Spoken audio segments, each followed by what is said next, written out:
One of our best-known projects is the High Line in New York. That project had a kind of trajectory that was unexpected. It became extraordinarily popular, more popular than we could have ever envisioned.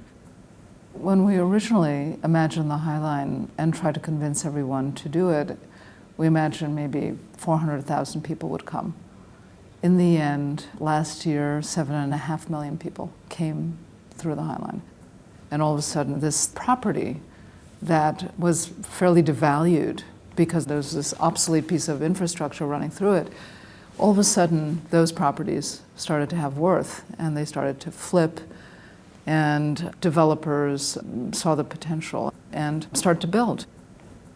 There was actually a lot of good architecture that came out of it, but unfortunately, the low and middle income people were just, disenfranchised, and properties no longer, affordable. And often I am asked the question of, do I feel badly about what's happened with all the overdevelopment on the High Line? And the only thing I could respond with was, should we have done it any less good? There's no really good answer to this.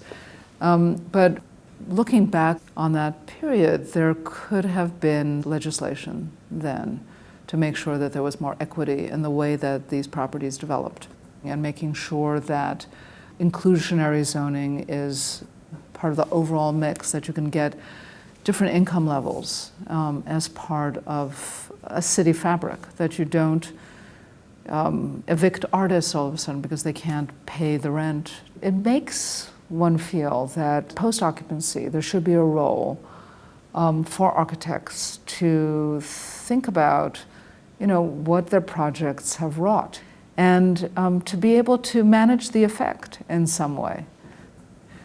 What would happen if this were a success? How could it grow out? What would be the massing of this? What would be the likely history? And I don't think that anybody really did that. And what we had was a sea of open parking lots with the hope that something would happen, something would be brought to life.